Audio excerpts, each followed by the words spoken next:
Good evening, everybody. Welcome to this meeting of the Council of the Town of Oakville. It's December 18th, 2023, and I invite everybody to rise and join Council in Oakville.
Thank you, everybody. Please be seated. Let's see.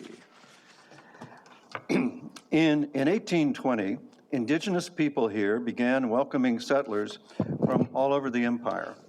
Soon, they were helping slaves escaping from the United States to settle here too.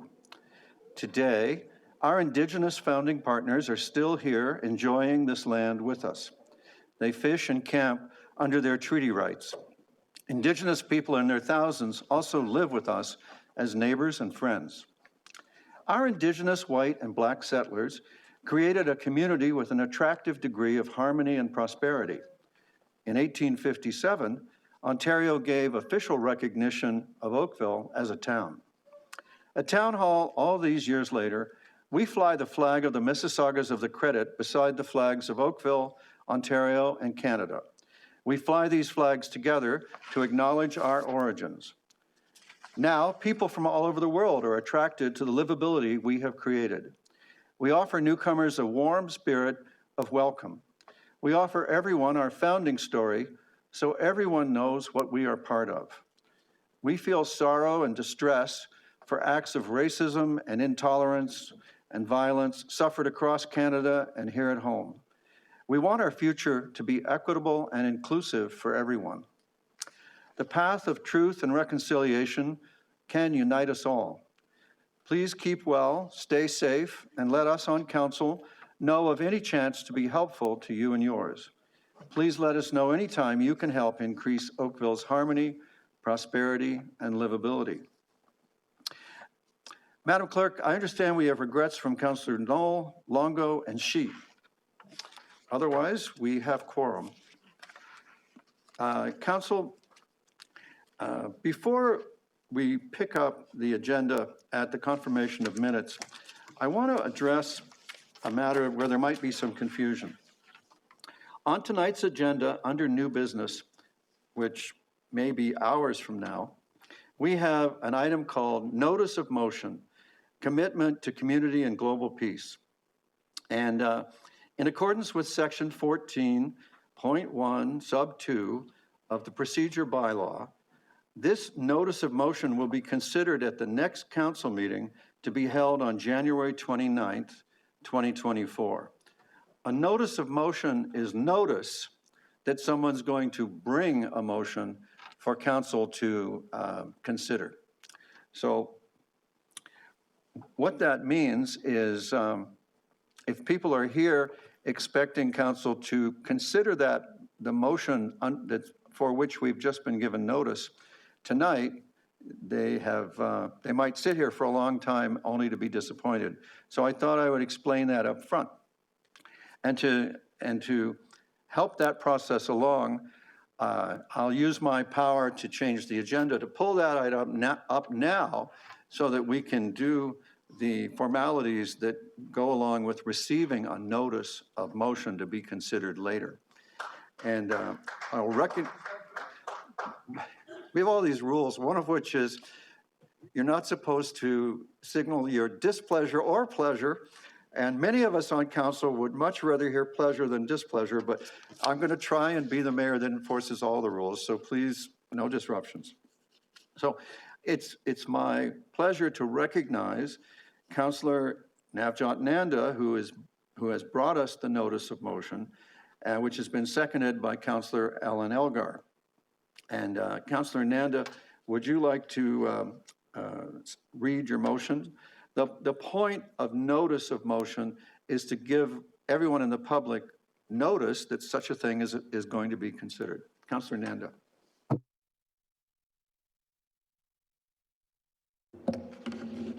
Thank you, Mayor. And I think everyone here appreciates that we are bringing the introduction to the motion forward to allow for the audience that would have to sit here for the majority of the night to be able to hear the introduction of this. So myself and Councillor Elgar are bringing the introduction to this motion, and as the mayor has already said, it will be brought forward on January 29th. So the notice is given to public, and if anyone wishes to delegate at that time, they will be able to do so. I will read out the motion as it is in the agenda today. So this is a notice of motion, commitment to community and global peace, whereas foreign policy and international development are under the jurisdiction of the federal government, whereas municipal councils are concerned with more local issues, and whereas the town of Oakville values peace and harmony globally and acknowledges the temporary ceasefires in the conflict in Gaza, and whereas the town of Oakville Council recognizes the complex and global nature of this conflict and other global issues and its local impact on our residents, and whereas reputable humanitarian agencies and United Nations spokespersons are expressing deep concern over the deaths, suffering, and destruction taking place in this war, and whereas Council condemns all acts of hatred, including the recent rise in Islamophobia, anti-Semitism, Hinduphobia, and xenophobia, and whereas Council is committed to the principles of nonviolence, mutual respect, and the promotion of understanding among all community members. Therefore, be it resolved that the Town of Oakville Council will continue to advocate for lasting peace solution, a call for an immediate humanitarian ceasefire and release of all hostages, that Council reaffirm its support for ongoing humanitarian efforts to aid those affected by the conflict, and that Council is dedicated to ensuring a safe, inclusive, and respectful environment for all residents. Be it further resolved that a copy of this resolution be sent to the Prime Minister of Canada, the Minister of Global Affairs, the Minister of International Development, local Halton members of Parliament, and be made available to the public. And be it further resolved that this resolution be entered into the official records of the Town of Oakville Council and be communicated to the public, affirming the Council's commitment to global peace, community solidarity, and proactive engagement in matters of international concern. Thank you, Councillor Nanda. On the evening in question in January, the mover and the seconder traditionally will speak to their motion, and council will debate it and consider what to do with it. Now, on the off chance that I guessed correctly, and what you're here for is that, I will invite you to. You're welcome to stay for the rest of the meeting, but I suspect you'll find the rest of the business before us tonight a little dry. So if it's your intention, or if you'd like to leave now, I'd be happy to suspend the meeting for a few minutes so that could happen without disrupting the meeting. And as I say, you're welcome to stay. You may enjoy seeing how dry some of the stuff we do can be. And of course, the newcomers will not have heard any of that. So maybe you can share with the newcomers what you've heard. Is that all right? Yes, no? They're not reacting, so that's a good sign. Okay, thumbs up. All right, then we will have a short little recess for everybody to come or go. We'll be back in just a few minutes.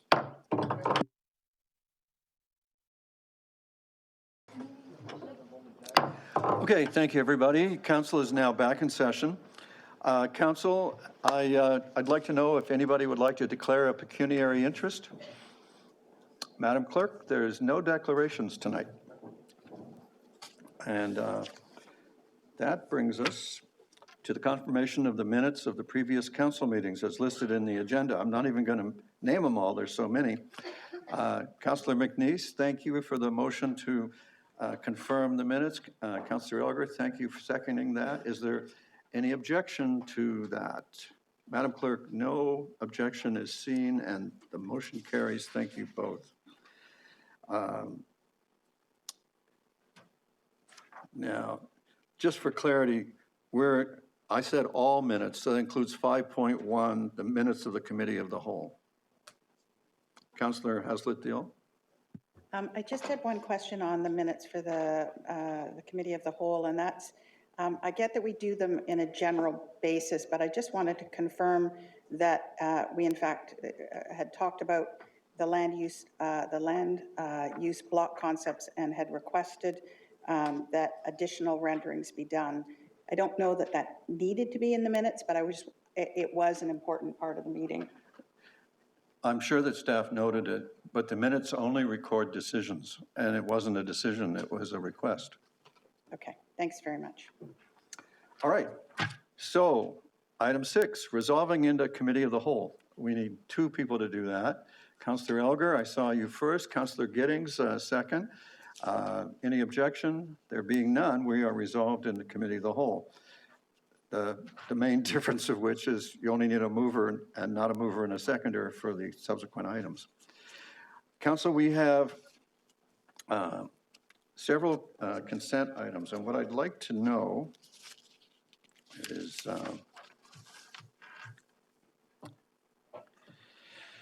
so I wonder if I could have a motion to adopt all of the consent items, including confidential consent item 8.1. Councillor Adams, thank you. Is there a seconder? Councillor McNeice? You can separate anything you want, but if you'll light your microphone, I'll hear which one it was. Through your worship, could I separate 7.2 on towing, please? Yes, you can. Councillor Haslett-Deal? Can I separate 7.4, please? Yes.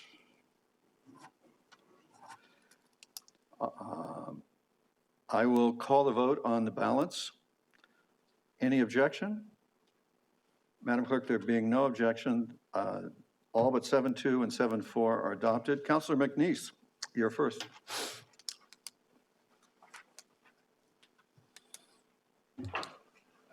Thank you, through your worship. So we knew this was coming with the provincial powers for the towing. Just a question to staff on how are we going to communicate that there's a different procedure for complaints, whether it's through 311. I know many people are confused when something like this happens, or they're calling the police service. So this is happening quite quickly. So what is the sort of protocol for communication? Thank you. Through you, Mr. Mayor. Staff have planned an active communication campaign for the public.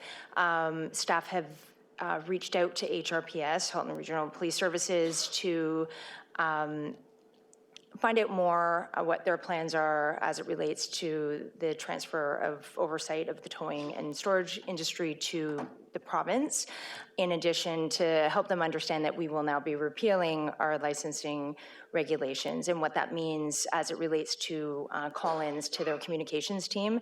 In addition, we are planning a number of changes to our online information available at oakville.ca. We will be posting the complaint mechanism for public complaints as of January 1st. It will be available to the public by phone or by email, and that will be pending an online complaints portal. And we will be also pushing out some social media information as well to allow the public to have a better understanding of what this means to them and who to go to, who does what. Okay, thank you. Is there an opportunity to have signs on site where, like, I know through our signage bylaw, there's certain characteristics of the signs that have to be there, but that is, you know, that's the first thing somebody looks at when the car is towed.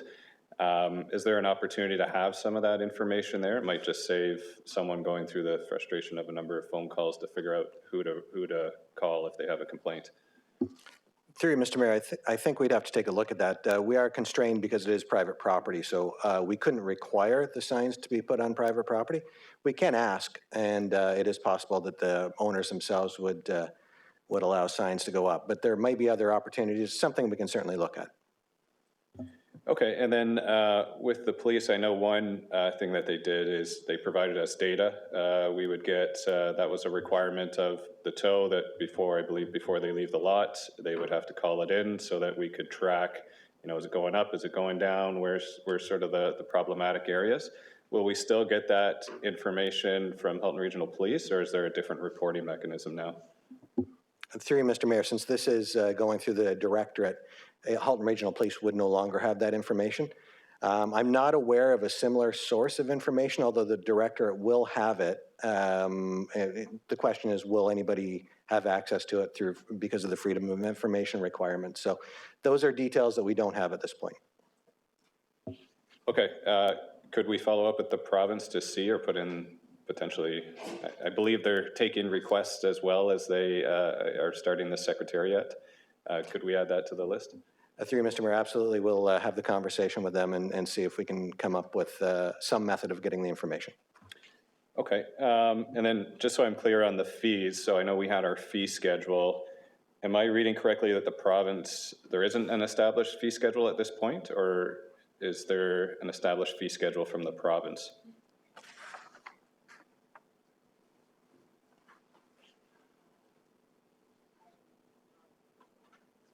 Through you, Mr. Mayor, right now I don't have that information. I suspect the province has set their fees, although I don't have that access to that information tonight. Okay. And then in our talks with the province, my understanding is that they have additional powers, or could you maybe outline what some of the additional powers that they would have that the municipality did not have? I know that they talked about not wanting to have bad actors in the towing industry, I believe was the language they used. Will they have additional powers that we did not have? Through you, Mr. Mayor, they will have very similar powers to what we had, except at the provincial level. So in essence, this will be part of a larger licensing program through CVOR and those types of provincial-wide regulations. So if an actor, a bad actor in this case, were to attempt to license with the province can simply just refuse to license them, which means they can't act as a tow truck in any municipality. Unlike with us, it was localized, so if we didn't license, that same truck could license in another municipality or go to a municipality that didn't require a license. Okay, and just one final question. So just for clarity, my understanding is that they could repeal the individual and the company or the truck. There was some difference there where they had some additional powers to prevent someone that, say, you know, we're getting a lot of complaints regarding predatory towing or something of that nature. Is that correct? Through you, Mr. Mayor, absolutely. They can, again, because it's the larger context of their licensing program, they can prevent both a company or an individual from operating at a much larger scale than we could have. Okay. Okay. I know Councillor O'Meara's got a few questions. I'll pass it over to him. Thank you. Thank you, Councillor O'Meara. Councillor McNeice, Councillor O'Meara, more on towing. Thank you, Your Worship. Yeah, just to clarify from staff on a couple of things. On page 66, underneath rates for towing and storage, it says Ontario Regulation 16223 provides for rates that tow operators and vehicle storage operators may charge. And then it states the regulation, but then the paragraph immediately under says, Well, tow operators and vehicle storage operators set their own rates. The director may intervene if the rates are unreasonable. So I'm finding it difficult to understand how we put a paragraph in there that says, here are the regulations and the rates, and then underneath we say how they set their own rates and we can change if they're unreasonable. Can you help me understand how we say both those things in one paragraph or two paragraphs there?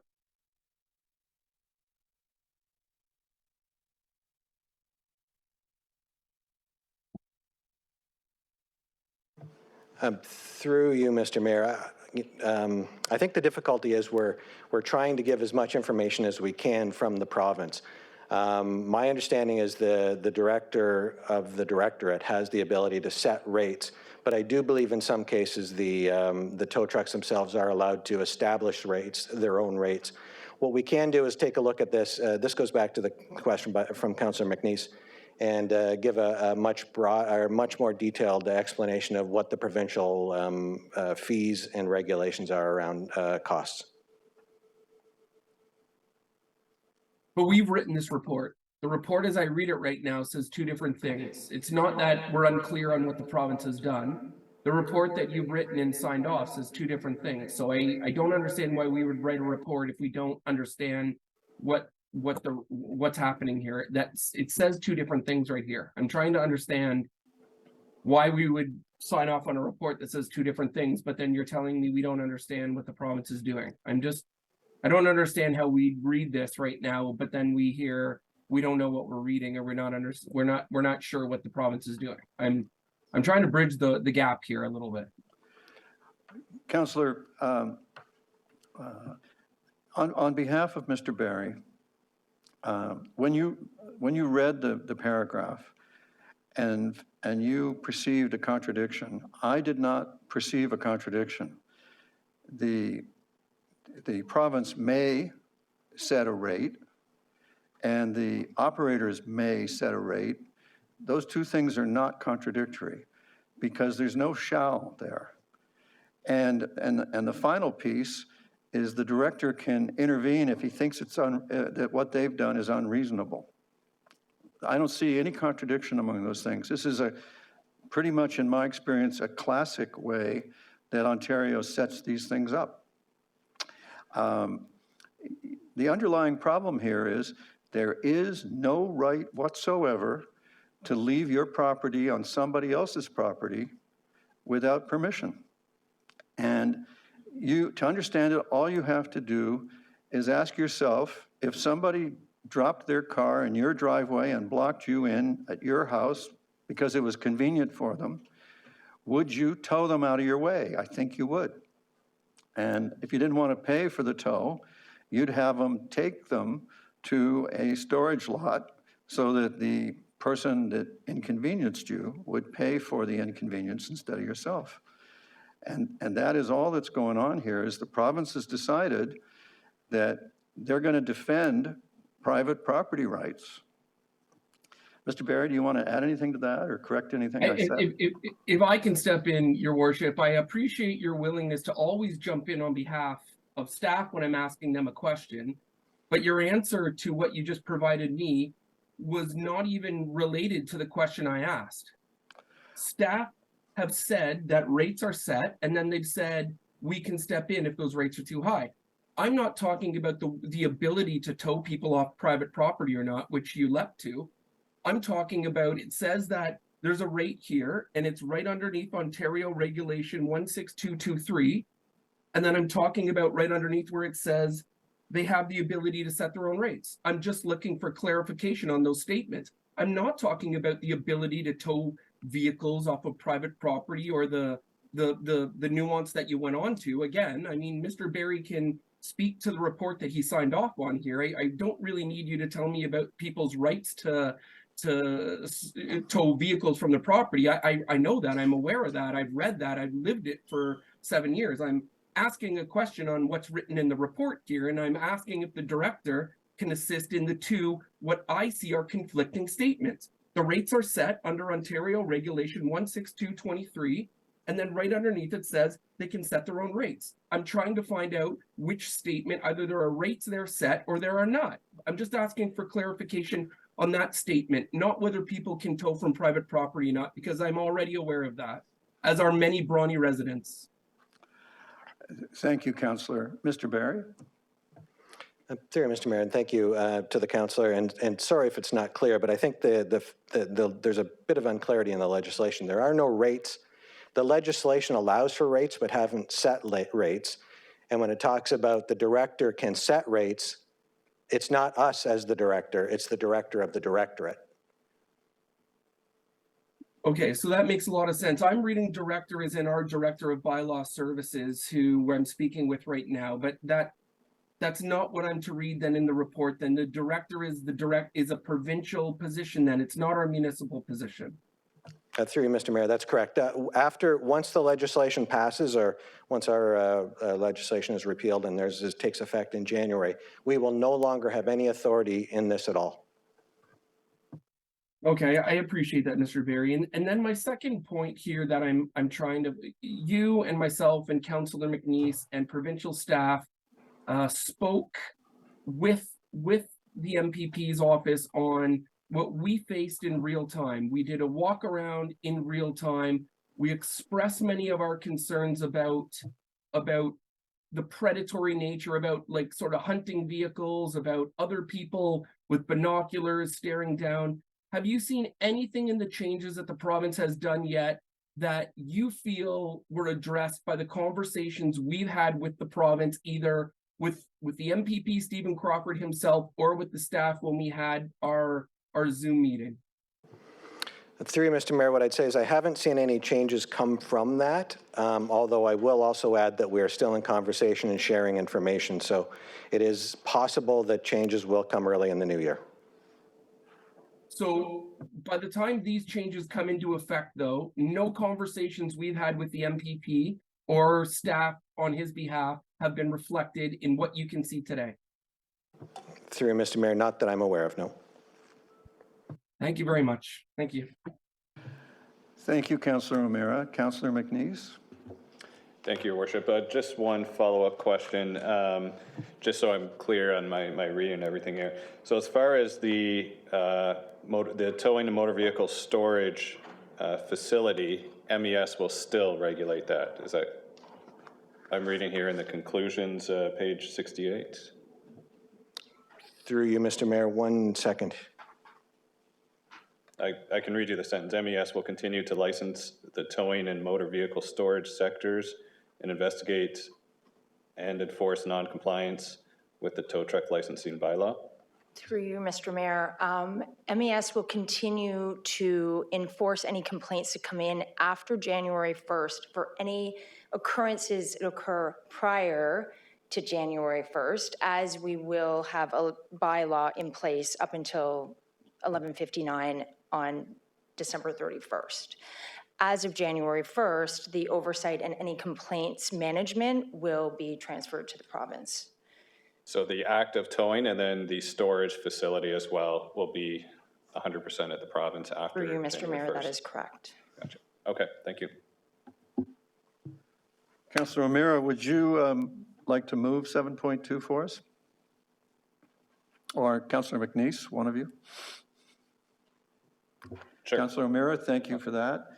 Is there any objection? There being none, 7.2 is approved. 7.4, Councillor Haslett-Deal. Thank you, Mr. Mayor. I just have two, Microphone, please. it's on. I don't know why it's not. Can you pull it closer, maybe? They're all going to get better somehow over the holidays. Is that better? Yeah. Okay. So my first question is just, could you, I know it's somewhere in like a set of triple binders with a whole bunch of information, but could you consolidate the list of committed projects for the community benefit funds and for the parkland? When I saw the resulting dollars that could get transferred over, I was a bit surprised at how low that number was in comparison to what I'd seen before. And I know you wouldn't have it with you tonight, but if that could be provided, so we just understand how those funds are committed, I would appreciate it. And then my other question is actually around gapping. So I really appreciated the vacancy report and the detail that was in that report. And I understand that gapping is, you know, a factor of what occurs, but there is gapping for a position in planning. And we have considerable amount of work that it's a high volume of work, and there are strict timelines, and I'm a bit taken aback that we would gap a position in planning given the work volume and given the pressure to make decisions, and also the official plan amendments and the official plan work that rests with that department. And Gabe's standing right behind you, Jonathan, so if you'd like to pass them. I will in just a second. Through Mayor Burton, just to confirm through for the question from Councillor Hazeltine, it's Appendix D you were referring to, correct, on the first question about the CBC and Parkland? Yes. And we can certainly get that information and get that back to Council. And then for the second one, I will pass it to Director Charles. Thanks, Jonathan.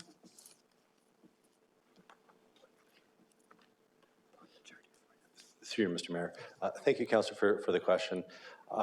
What I can offer is throughout COVID and a number of retirements, we had left that position gapped. We're currently going through a process of really understanding what our organizational needs are going to be in the planning department. So our intent would be to fill that position this year, or at least deal with it conclusively this year. Okay, well, if you need any encouragement that you deserve to have a full roster to meet all the demands that we have, you have my support, because it's a huge work volume. Madam CAO. There. Through Thank you for using your mic. I did want to add that the reason we're looking at the organization with the planning is with all of the various factors that are coming at us, we want to make sure we've got the resources in the right place. And so is that position that's being held vacant actually the best position to be able to meet the needs that we have? So it's taken us a little bit of time to do that, but it certainly is the intent to get a full staff complement within planning, which may not be exactly the way it looks at this point in time. Great. Thanks very much. Those were my questions. Thank you, Councillor. Could I get a motion from you to thank you? Councillor Adams? Okay. Thank you very much. I only really wanted to shine a spotlight on the tremendously good transit figures that we've got because of the growth in the transit and the return to ridership. And I wondered if staff would be able to provide us with the latest transit ridership numbers presumably up to the end of November. And I look forward to seeing the year-end figures when they become available. But it's such a tremendous good news story with respect to the return of ridership and the growth in the ridership that I really think we need to highlight it, because it shows up not only in our ridership numbers, but in our financial numbers here. And so for that reason, I wonder if I can get that. Through you, Mr. Chair, we don't have the November ridership results yet. However, we'll be able to provide that to you shortly. It takes about 2 months for the numbers to come out. Okay, I look forward to the unveiling of the year-end numbers when they come out. Let's hope the trend continues that you may have spotted. Is there any objection to Councillor Hazeltine's motion to adopt 7.4? Madam Clerk, there's no objection, and that is adopted. And that brings us to our discussion items. And the first one is the Oakville Enterprises Corporation quarterly update. And we are looking forward to a presentation from the CEO, Mr. Rob Lister, who's halfway up here.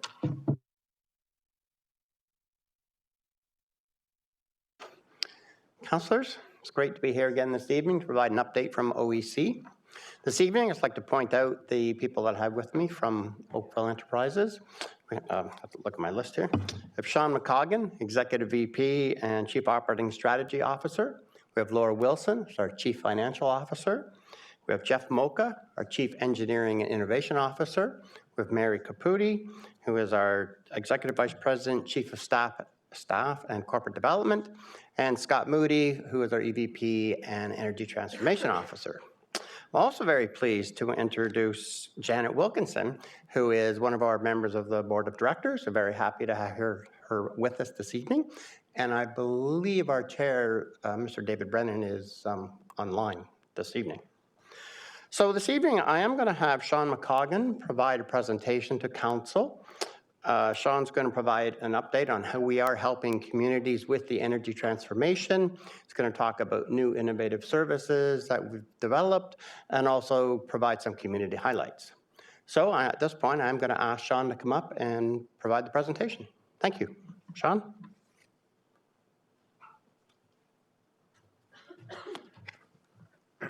Thank you, Rob. Good evening, Mayor Burton and councillors. Next slide, please. We have a bright future in our company, and I'm delighted to be in front of you this evening to provide several meaningful highlights and advancements at OEC, Oakville Hydro, and in the electricity market. On the slide before you, we have 3 topics on the agenda today that I'll be covering, and I hope you find this presentation enlightening and useful. Next slide, please. Our first key update is an organization-wide rollout of what we call our purpose statement. At OEC, we have a strong culture and brand behavior statements that our teams live and breathe by, but we realize to be great at what we do, to make employee experiences more meaningful, and for our customers to see what drives us, is that we needed a statement that reflected our purpose. To us, having a purpose statement really matters. It represents the organization's aspirations, how we advance or improve people's lives, and solidifies for our employees how we are trying to make an impact. Our purpose, the core of everything we do, is connecting communities through sustainable solutions. Next slide, please. Our purpose extends into the energy transition that is occurring in Canada, Ontario, and Oakville. The energy transition is a journey that we are part of as governments and society are working to reduce emissions. If we focus for the moment on the energy transition in Ontario and its electricity sector, I think you would be impressed by the proactive advancements that are occurring. When taken all together, it makes a very exciting time in the electricity industry. In fact, the Provincial Independent System Operator, the ISO, has had several recent announcements that I would like to highlight for you this evening that align with the ISO's Pathways to Decarbonization report that was issued at the start of the year.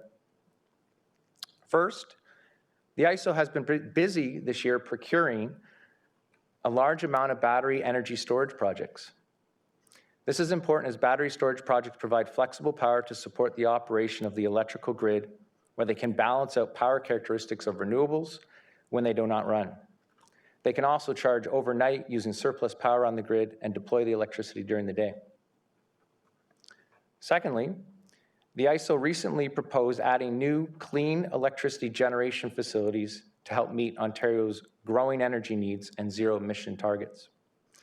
The ISO is targeting an additional 2,000 megawatts of new non-emitting electricity generation by 2025, with subsequent planned procurements of an additional 3,000 megawatts.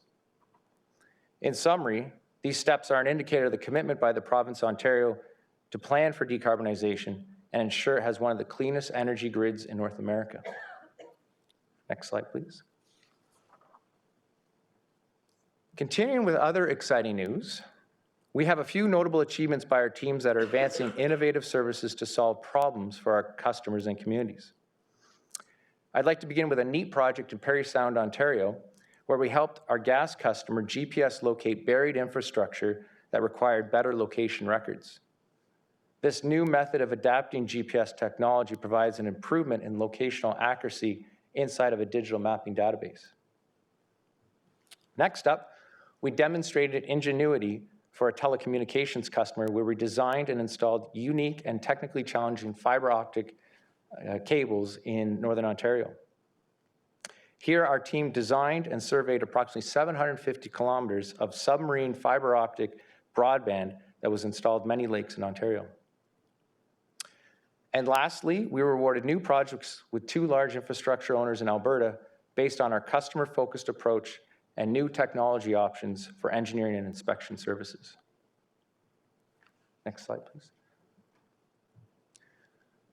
On this slide, I'd like to speak about how our organization continues to be very active as a thought leader in the industry.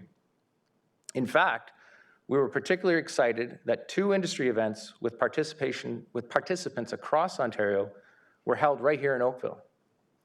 Recently, Oakville Hydro moderated a panel at the Oakville Chamber of Commerce's Moving Energy Forward event, where Oakville Hydro helped facilitate a discussion of the future of sustainable energy innovation right here in our community. Secondly, Oakville Hydro hosted the Grid Smart City Roundtable, which welcomed more than 200 industry stakeholders from all over Ontario. Guests were welcomed by inspiring remarks from Mayor Burton, and the theme of the event was the impacts of the changing climate on the power industry. Next slide, please. Our collective efforts continue to be recognized across important topics in our sectors. I'm proud this evening to highlight 2 areas where this occurred.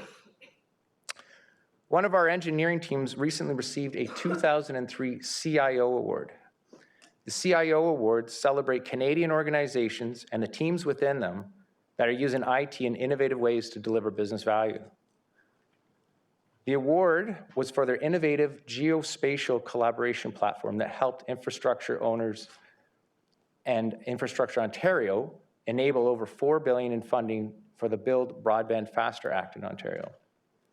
This platform, quite frankly, solved the problem. The problem was that collaboration amongst infrastructure owners and stakeholders was not ideal. Today, the platform is functioning and is accessed by internet service providers, municipalities, and electrical distributors across Ontario to manage project accountabilities, remove barriers, and support broadband deployment. The second award I'd like to speak to was to Oakville Hydro. Oakville Hydro was recognized with the President's Award for Safety Excellence by Electricity Canada. This award is given to electricity service providers that achieve the best ranking in what's called the Total Recordable Injury Frequency, or TRIF rate, amongst their peers. With a TRIF rate of 0, Oakville Hydro would continue to demonstrate industry leadership in safety. I would like to take a moment to recognize these incredible efforts by the Oakville Hydro team, who continue to prioritize safety as their #1 priority. Next slide, please. Locally, we have been very active in the community, supporting many local initiatives. We have a few up here this evening. Beginning with participation by Oakville Hydro in the Oakville Santa Claus Parade. Employees also helped to donate more than 150 unwrapped toys to the Tiger Jeet Singh Foundation and the Miracle on Mainstream, a local Halton-based community initiative. And lastly, team members participated in the United Way Climb Up event at the CN Tower. Next slide, please. In summary, there's meaningful developments occurring in the energy transition in Ontario and Oakville. OEC is hard at work advancing this transition, and we are living our purpose every day by providing important sustainable solutions to connect communities. With that, on behalf of OEC, I'd like to wish you a safe and happy holiday, and I'd be pleased to take any questions. Thank you very much, Sean, and Merry Christmas and Happy New Year to everybody there. Councillor Elgar? Thank you. Thank you very much for the presentation. Sorry, through you, Mayor Burton, and to you, thank you for being here with a lot of the senior staff also. Question, I understand that in Canada, by 2035, all new cars will be electric vehicles. And I'm just wondering, do we have the capability to have the infrastructure in place at all the residences in Oakville to accommodate EV vehicles? Or what has to be done? Like, forget about just 1 or 2 on the street. If everybody on the street, double car garage, 2 cars, happens to want their their vehicles charged at the same time. Thank you, through you, Mr. Mayor. It is a question about the infrastructure needed to support broad deployment of EVs, a topic that not only Oakville Hydro, but the entire electrical industry is faced with and reviewing and studying. What I can say is there's been lots of information shared about the amount of investment that's required in the electrical grid to achieve that level of adoption rate, which is a significant number. It's a significant investment in the local distribution grid and transmission and other parts of the power sector. And so as we look at the years going forward into the 2030s and beyond, organizations such as Oakville Hydro are starting to plan for what needs to happen now. The grid today is not set up to support that level of adoption, but with significant investment, it could get there. Like, even all the streets also will have to be underground or whatever, dug up in order to get the cape bigger to take 200 amp service, because most single-family homes are not 200 amp services in Oakville that I understand.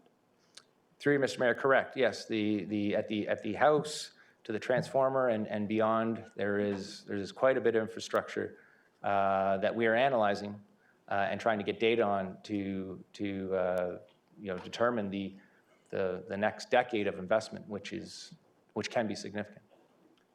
No, I appreciate that. And I think we don't have the problem in Oakville with having the electricity in order to take the houses that we've signed on to take, but other communities in Ontario that have agreed to take on a certain number of housing, they've now found out they don't have the infrastructure in place from hydro to do that. Like Ontario Hydro, they're saying we can't provide you with that power by that time.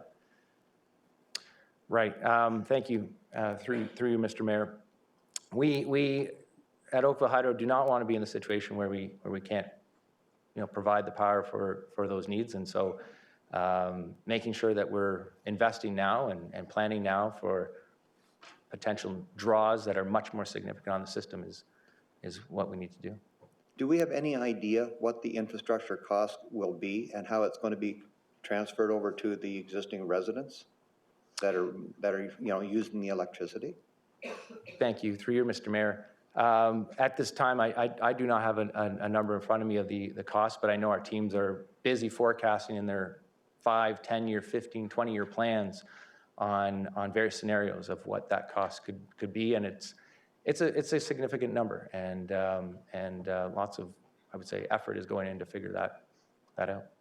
No, I appreciate your answer, because I think it's mind-boggling when you start thinking about it. It's fine as long as just a couple of people get the electric vehicle, but it changes quite drastically if you think of everybody on the street. So thank you very much and for what you're doing. Thank you, Councillor. Councillor Giddings. Thank you, Mr. Mayor.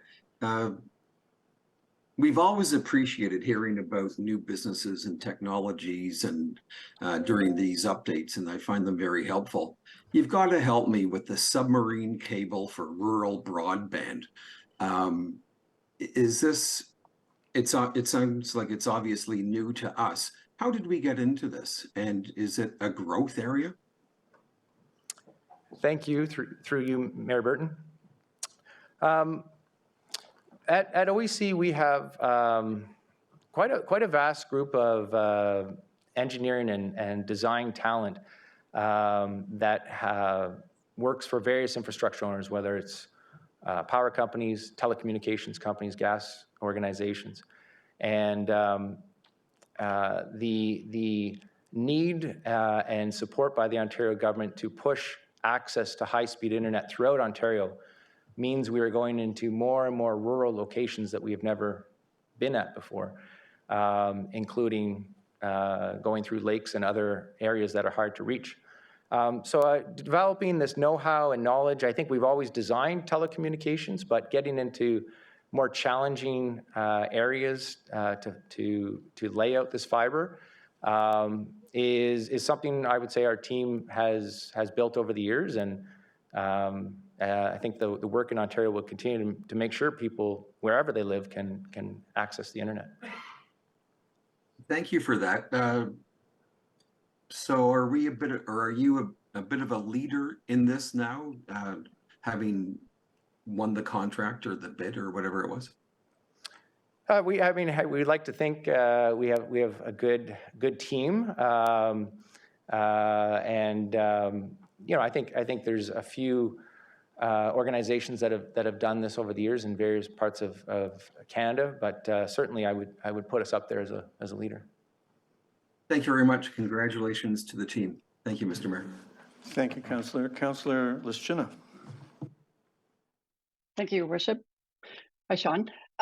Thanks for that great presentation. The question I have is about the GPS install for gas infrastructure. So is this something that you've been working with Enbridge or other gas companies, and can this be transferable out beyond Ontario? Thank you, and through you, Mayor Burton. This is a neat program where our team met with our customer proactively with a suggestion on where we could take GPS technology and how advanced it is today to help improve records that infrastructure owners have of their outside infrastructure. And so this was a pilot project. It performed very well. In fact, it was highlighted at a national conference I think in November, October. So absolutely, it's got potential throughout the province and beyond. And the feedback we've received so far from our customers has been very, very positive. Great, congratulations on that. Thank you, Councillor. Councillor Hazeltine. Thank you, through you, Mayor Burton. Nice to see you again. First of all, I love that purpose statement. I think it's just like it resonates. I think it'll resonate through your whole organization, and I think it's directionally feels just terrific. Battery plants are on the rise. And I noticed you had pictures of battery plants, and obviously they're sustainable energy. At the next time you visit us, or in the next while, could you come and speak to us about what research has been done on the safety of them and how they, their reliability, and a little bit more about that? Because they are now being, there are our RFPs. Something new always makes people uncomfortable. And you're clearly experts in the field. And so if you could come back and share some of that insight with us, I would certainly appreciate it. Through you, Mayor Burton, we'd be pleased to do so. Thank you, Councillor, for the suggestion. Thank you very much for the presentation. We appreciate all that you're doing for us, and we look forward to more, always more. Thank you. Councillor Elgar, I wonder if I could ask you for a motion to receive 9.1 and 10.2 and to approve proceeding as advised in 10.3. I would be pleased to. Thank you. Any objection? Madam Clerk, there being no objection, that's carried. Now, Council, we turn to 9.2, the Draft Inclusion, Diversity, Equity, and Accessibility Multi-Year Plan, which I'm used to being called DEI, but this order of words lets me call it IDEA, and that might even be ideal. Madam CAO. Mayor, members of council, actually, I'm very pleased to be able to present to you the first ever multi-year plan to advance our inclusion, diversity, equity, and accessibility, and IDEA for a short form. This is a key priority of the town. It certainly is reflected in the vision you have adopted in your strategic plan to be that vibrant and livable community for all. And it is one of your priority areas, is reflected in one of your priority areas of community belonging. And so tonight is a presentation of the draft plan, which is beginning to shape our plan going forward. Julie Clark, our Director of Strategy, Policy, and Communication, will provide where we've been in terms of the consultation program, where we're going on the consultation program in terms of our next steps. And then we will have our partner in this program from the Canadian Centre of Diversity and Inclusion to lay out the plan for your consideration tonight. The main purpose of tonight is to present the plan to you as a draft plan. We will be going out to the community to further consult and bring back a final plan to you later in 2024. Julie? So, Madam CAO, before you leave the microphone, thank you for starting by recognizing how important this is to council, and that should remind those of us who've been around a while how this has been a repeated expression of concern by council.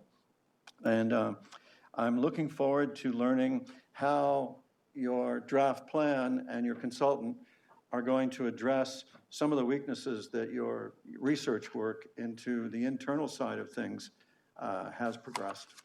So with that, I commend everybody's attention to Ms. Clark. Good evening, Council. So as Jane mentioned, we have, as a town and as a council, been committed to advancing the inclusion, diversity, equity, and accessibility agenda for over 20 years now. And we have had some incredible success and movement in this area. For example, and this is just a few things, we have our Pride crosswalks, our Indigenous crosswalks, our women-only Learn to Swim programs with privacy considerations for cultural and religious needs. We have our recent #1 ranking in Canada for mid-sized cities for our Culture Days offerings. And our inclusion lens, which is a tool that our departments use, challenge our assumptions, asks inclusive questions, and ensures that we're speaking to diverse groups for our public engagement. However, we've never had a formal plan in place. We've never coordinated our efforts across the organization and tracked out a plan of action over multiple years. That is what we're sharing with you today. Staff partnered with the Canadian Centre for Diversity and Inclusion, CCDI, a leading organization in this field. They undertook a comprehensive review of our current state and helped us craft a plan that was based on this review, as well as community and employee engagement and best practices. I know that community engagement is important to Council, and so I did want to speak a little bit more to this point. We undertook a two-phased approach in the development of this draft plan. We met with more than 60 community groups and organizations. These groups are focused on faith, culture, social services, education, healthcare, and more. We then engaged the broader community, which included our residents associations, businesses, and we attended in-person locations including the Oakville GO Station, food banks, and our community centers to get that additional input from our community. And our online survey had over 600 responses. So we're very pleased with the level of community engagement in the development of this plan.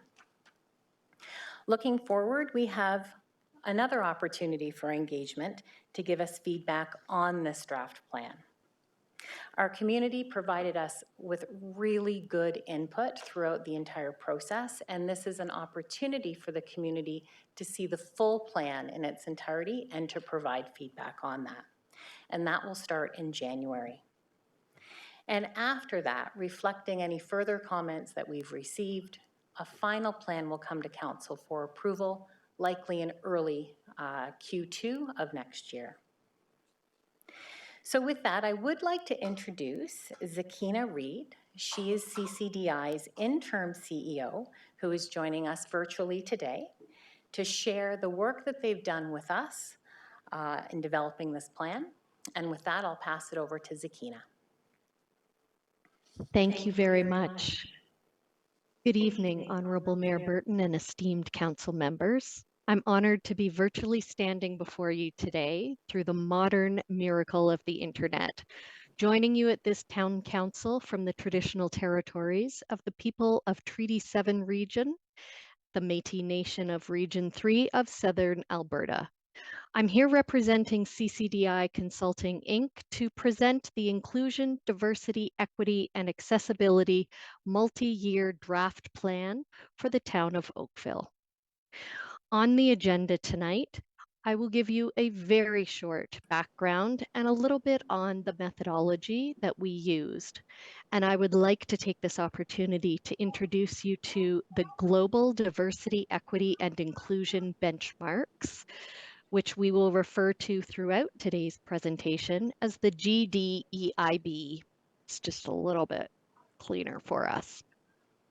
Then we'll get into your multi-year idea plan, including the definitions and some objectives, as well as your mandate, and finally end with a very high-level strategic goals. And I welcome you to ask questions as you see fit. So if we could go to our next slide, please. Let's talk a little bit about IDEA. So when we talk about inclusion, we want to help organizations and communities create a sense of belonging where individuals feel valued and recognized. This fosters wellness and creativity. Diversity is more about the numbers. This is how your demographics and the demographics of the employees of the town of Oakville, looking at the numbers within those different communities to make sure people are represented within the employment at Town of Oakville.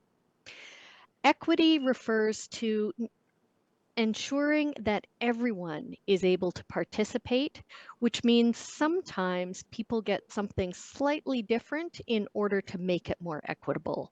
One of the greatest images of this are the three little boys looking at a baseball game over a fence, and each of them has different levels of boxes or ladders to allow them to see over the fence.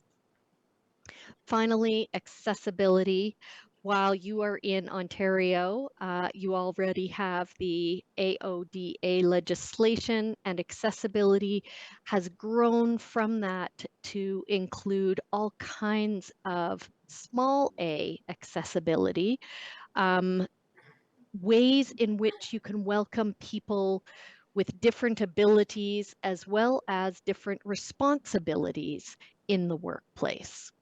So this is how we describe IDEA. And Mr. Mayor, as you said, we think it's ideal too. So as was mentioned, this is not a new journey for the town of Oakville, but as you'll see on our next slide, you have already been working on this for approximately 2 decades. But one of the observations I can make, having worked with multiple organizations across Canada, is that, like the town of Oakville, they have a number of initiatives, but that they aren't wholly combined, which means individuals across the organization may not know all of the great work that's going on because it occurs in pockets without that thread pulled through that your organization has really spent time working on over the last 2 to 3 years with CCDI Consulting. So with that, I'd like to give you a very quick overview of who I am and where we come from about CCDI Consulting. You have heard it mentioned the Canadian Centre for Diversity and Inclusion. They are a charity. We think of them a little bit like our parent. We are the for-profit arm because so many of the clients of the charity really wanted that practical, tell us how we can implement this in our organizations. So we specialize on the consulting, the training, the measurement, and working with organizations like you to create a more inclusive workplace, and hopefully that filters out into your communities as well. We are very proud to have received the HR Reporters Awards for Diversity and Equity Consultant for many years now. So let's move on to some of the work that we did with your organization, which is pretty common when we try to get a feel for where any organization is on a sort of maturity level. We take a look at the organization's policies. We want to look at how the organization articulates what it expects from individuals within the organization. Policies are often grounded in the written as well as unwritten rules that govern how work gets done within an organization. We use, as I mentioned, the global diversity, equity, and inclusion benchmarks, but there are other benchmarks out there that form part of our recommendations. We took a demographic survey and an inclusion survey of staff, and with that, we received rich data that allowed us to make some really compelling arguments and recommendations around changing some policies, enhancing others, and incorporating D&I in all areas of the organization. Finally, for the last almost year and a half, we have been working with your organization to create a multi-year plan, ideally starting small with some foundational elements that can allow you to build momentum and change the organization slowly, because as we know, this is a large change management initiative, and it takes time for people to feel comfortable speaking of many of the issues around DE&I. So I'm going to give you a little overview now of the global diversity, equity, and inclusion benchmarks because I love them so much. They've been around since the early 2000s, and they were created by just an incredible woman, Julie O'Mara, and they are a framework. They have evolved over time. So the most recent version is from 2021, and the GDEIB contains 275 benchmarks based on information from well over 100 individual participants from around the world, individuals working in human resources and diversity in all kinds of organizations, large, small, not-for-profit, government, for-profit. And what they found were there's approximately 5 levels in any organization. And either there is really no work being done at all in that organization, or the organization is reacting to typically external governmental initiatives, so compliance-based initiatives.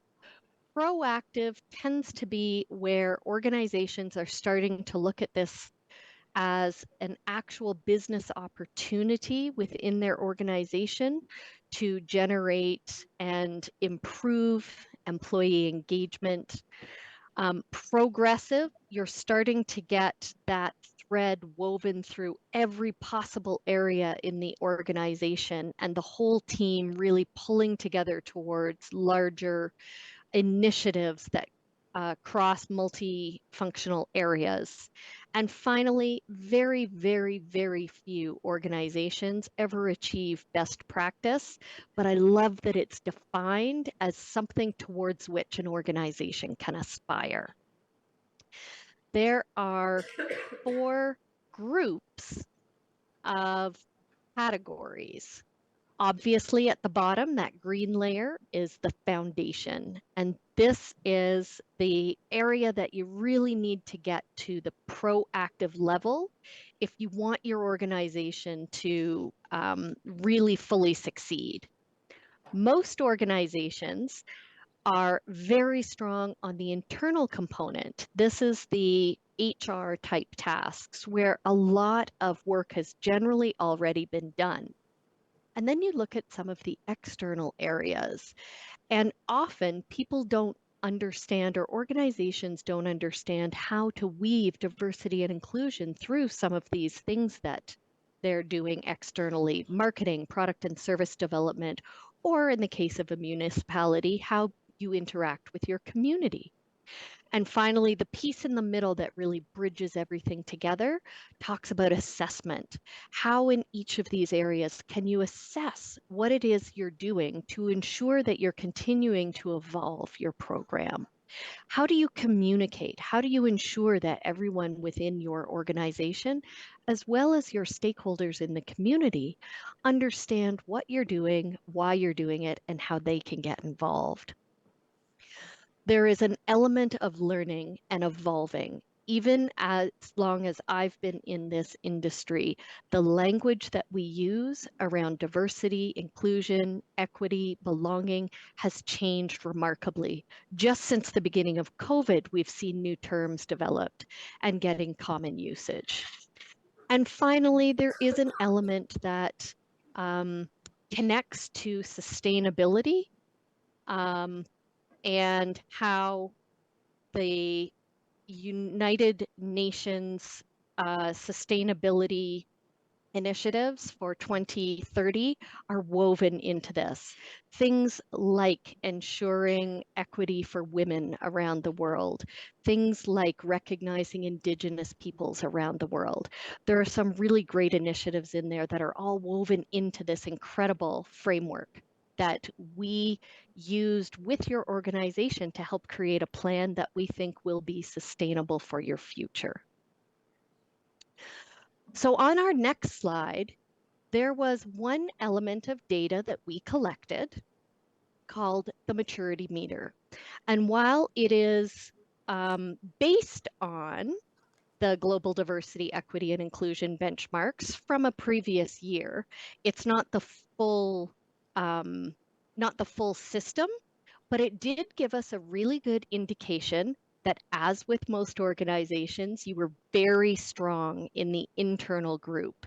You had a solid start on your foundation group, and because of the type of organization you actually were farther along in the external group than many of the other organizations with whom we have dealt.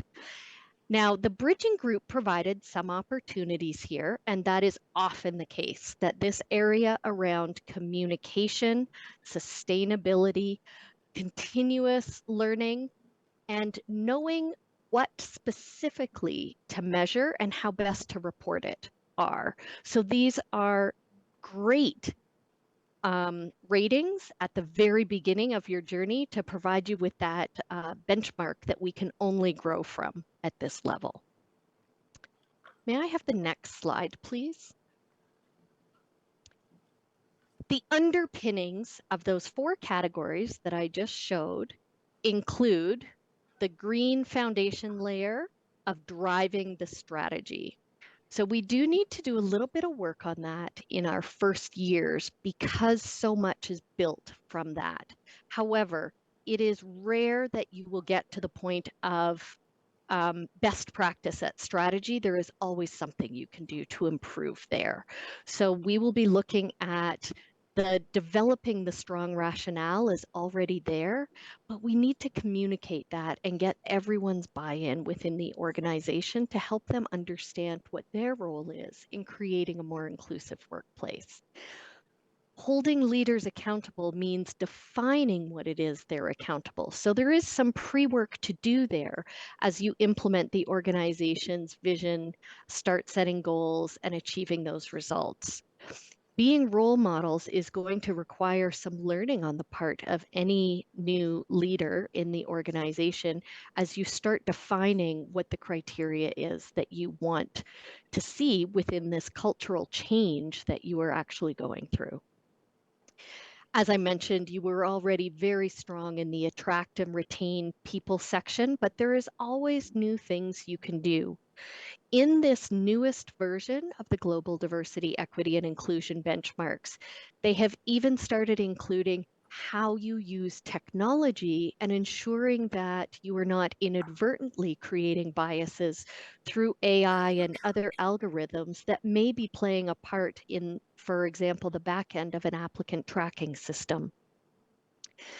As you move into the Align and Connect, the way that we will be measuring progress through the plan that has been co-created with the Town of Oakville staff is making sure those measurements and assessments, we quantify up front what success looks like. And then the ongoing communication, we cannot over communicate enough, especially at the beginning, which helps you get that participation as well. And finally, because you are a municipality, this listen and serve society is simply so important.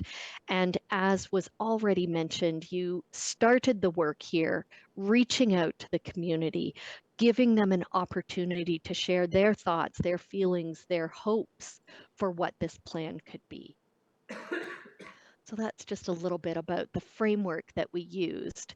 And these benchmarks, they help articulate so clearly what it is that you're trying to accomplish, and then finding ways to engage all the staff members to participate. So now I want to go through a few of the pieces of the multi-year plan, starting with our definitions on the next slide. So the organization has created the definition of inclusion is creating a culture that embraces, respects, accepts, and values diversity. That's the differences, the demographic differences. It is an intentional and equitable effort to meet individual needs so everyone feels valued, respected, and able to contribute to their fullest potential. So focusing on these definitions ensures that when these get communicated, everyone's on the same page. What we often find at the beginning of our strategy sessions is we'll ask everyone in the room to provide their definition of diversity, and you get 27 different definitions. So getting everyone together to define what do these words mean at the town of Oakville is critical. Now they need to get communicated to everyone. I'd like to move on to your next, which is the objectives and your mandate. Objectives being to be an inclusive workplace and community where everyone feels they belong. So this is the overarching goal. And as we went through the actual tactics, those actions that were going to happen each and every year in order to step the organization forward, we'd come back to look at does this meet our primary objective? Is this part of the mandate? Does this work with the definitions that we included? So the mandate to be a workplace and community where all residents and staff can access opportunities and services, be treated with fairness and respect, fostering a culture of equity and inclusiveness, and noting that this is a shared responsibility. It requires commitment from each and every person within the organization and the community as a whole. So let's look at some of those strategic goals, which actually align right up under those foundation, internal, community, and sustainability functions that we just talked about when we were talking about the GDEIB. So that green goal, the foundational goal driving the strategy, is for your organization to be accountable for incorporating IDEA in all areas of the organization. And the best thing I love about the GDIB is there will be one thing from every one of the categories within it that will help you do this, regardless of where you are and at the development level you are within that category. So internally, as we noted, you already had so many pieces already working for you here. So now we just need to work on that, creating that environment that is both diverse and inclusive, that is safe, and one where staff feel respected and valued. There are cultural differences within the organization as well as generationally that we know in Canada contribute to conflict in the workplace. And it is part of the intention of the plan to focus on identifying and eliminating, removing, mitigating some of the conflict based on those cultural, generational differences and people not understanding what your definitions are. Now that you have the definitions, it's easy to get people onto that same page. Goal 3 was your community, and that was the red area. Listen to, engage, and serve the community, reflecting the inclusive culture of the organization throughout the services that you provide to your community. And finally, ensuring that this is a sustainable program through communication, tracking, and measuring.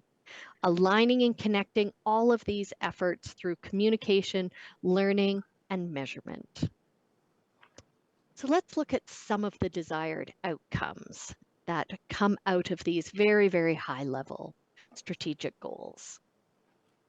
So to be accountable, you've got your objective with the plan and the business impact and getting that out to all the areas of the organization and really articulating the role of leadership and how they demonstrate their accountability. The other main piece in this goal number 1 is the structure and the implementation. So we need to ensure that what is going in, oftentimes DEI touches multiple departments, divisions, areas all at the same time, but in very different ways. So what might work in an inclusive workplace policy in an office may not work for Parks and Rec staff.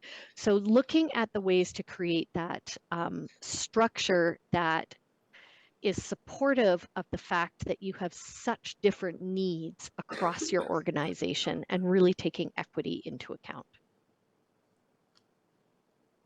As we go through to goal number 2, you have a few areas that you want to focus on, including recruitment.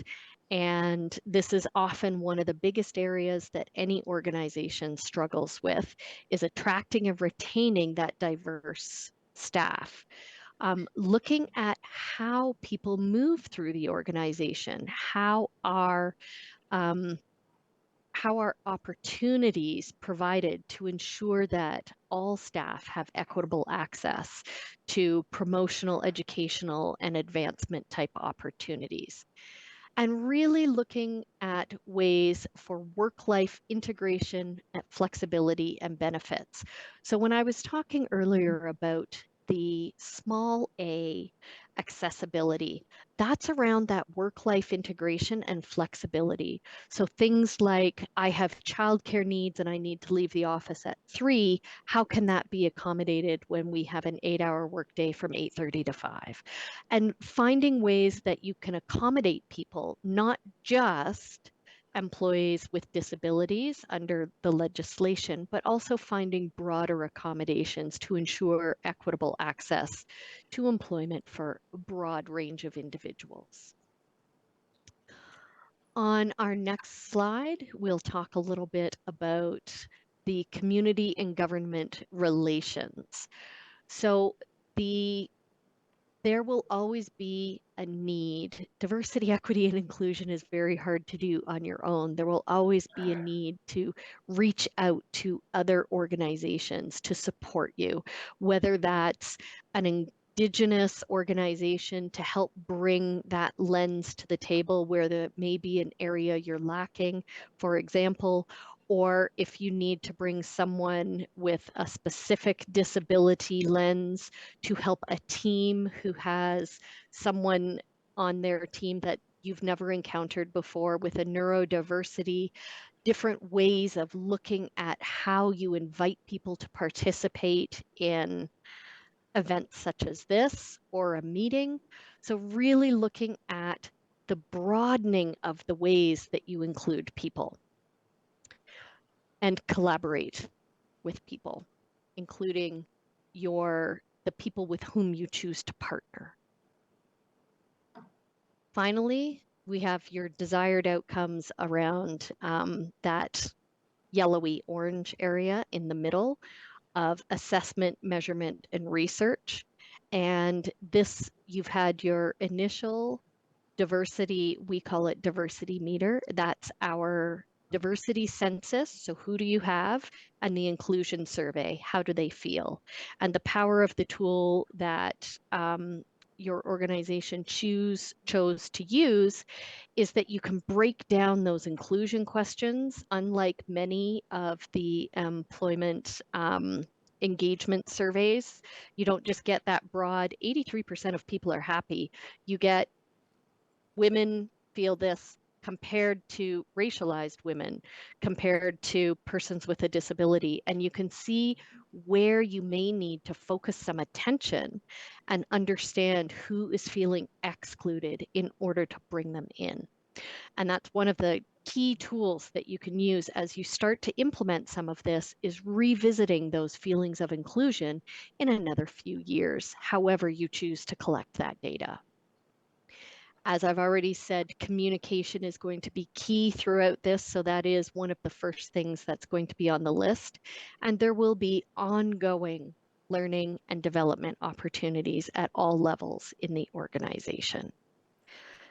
I realized that was a breathless run through the last year and a half, and I invite you to sit with that for a moment and let me know if there's any questions I might be able to answer for you.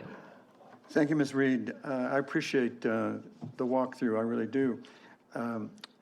This council has always wanted to be a leader in this area and not to shrink from saying best. I personally was, and I know everyone on council was,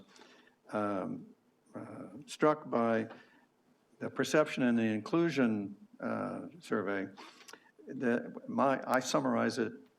I'm going to ask you to talk about that, and I'm going to tee you up, I hope, by saying that I read it as depends on the segment, depends on the measure, but it looks like 20 to 33% would suggest that we have opportunities to improve if that's not putting too nice a face on it. So I have a follow-up question to that, but could you speak to that, and also to what degree is this plan that we're considering designed to move us to best and or leading practitioner? Thank you.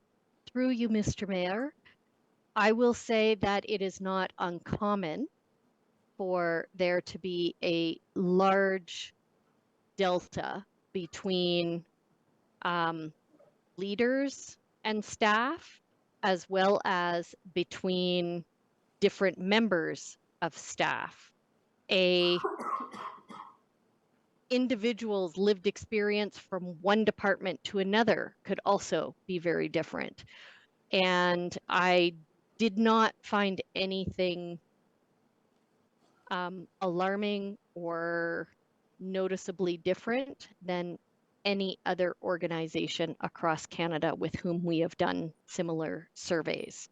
So I hope that relieves you somewhat that these are quite common results. And will the plan move the organization forward towards best practice if the individuals in the organization choose to engage in the plan? You have the opportunity to absolutely be best in class, but it does require each and every person in the town of Oakville to choose that path. And those who don't will hold you back.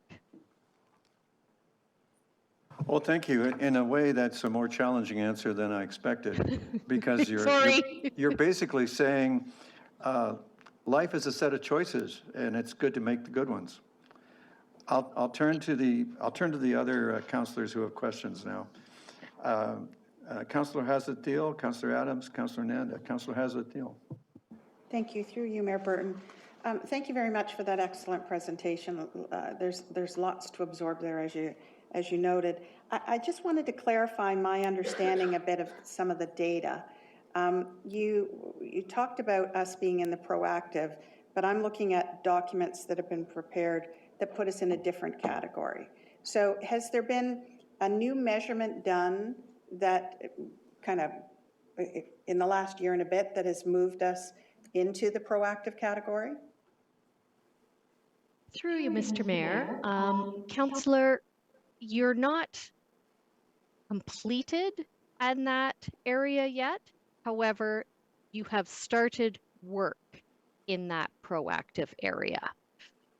So that could be anything from 1 benchmark out of 4 in one category to 3 out of 4 in another category.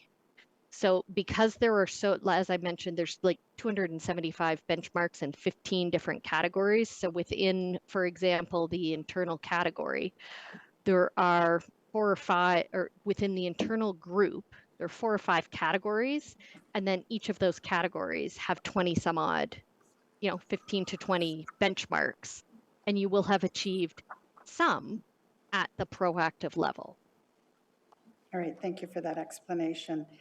In terms of, you made a comment about about people being comfortable and able to participate potentially in the process.